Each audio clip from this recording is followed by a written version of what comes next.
வணக்கம். நம்ம சிவன் கிச்சனில் இப்போது ஃபாஸ்ட்டாக குயிக்காக ஒரு முட்டை காலிஃப்ளவர் முட்டை கறி செய்ய போகிறோம். 2 முட்டை எடுத்து வச்சுருக்கேன். காலிஃப்ளவர் நம்ம சுடுதண்ணியில் வேக போட்டு வச்சுருக்கேன். இப்போது வெங்காயம் தக்காளி எடுத்து வச்சாச்சு. மிளகு பெருஞ்சீரகம் பூண்டு இஞ்சி ஒரு தக்காளி இது புதினா இது நம்ம பேஸ்ட்டாக அரைச்சி எடுத்துக்கலாம் குறைன்னு. இப்போ நம்ம எப்படி செய்யலாம் வாங்க பார்க்கலாம். இப்போ காலிஃப்ளவர் கறி செய்கிறதுக்கு நம்ம வெங்காயத்தை நம்ம இது மாதிரி எண்ணெய் காஞ்சிச்சு வெங்காயம் போட்டுக்கலாம். வெங்காயத்தை நல்லா வதக்கிடலாம். கல் உப்பு போட்டுக்கிறேன். காலிஃப்ளவர்லேயும் கொஞ்சம் உப்பு இருக்கிறதுனால கொஞ்சம் கம்மியாக போட்டுக்கலாம். நம்ம இப்போது உப்பு போட்டோன்னே சீக்கிரம் வதங்கிடும், அதனால் நம்ம வதக்கிடலாம். இப்போ அடுத்தது நம்ம தக்காளி போட்டுக்கலாம்.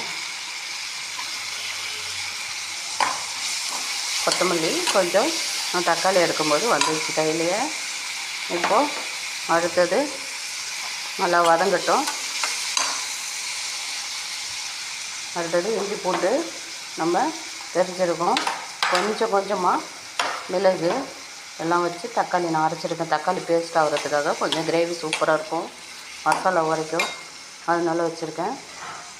இப்போது காலிஃப்ளவர் போட்டுக்கலாம்.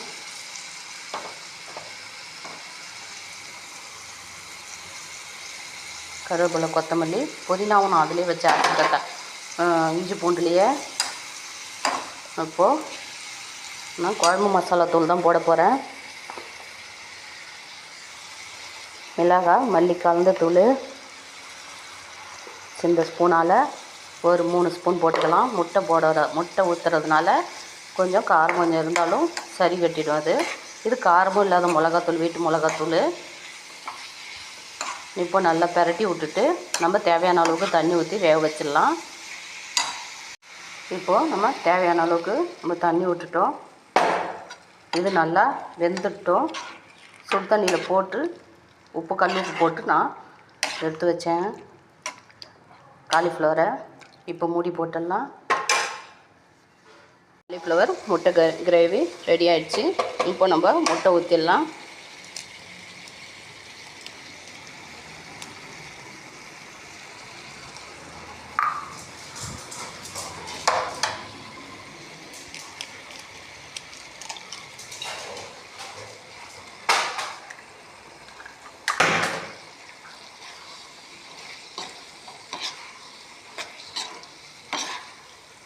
சூப்பராக இருக்கும்.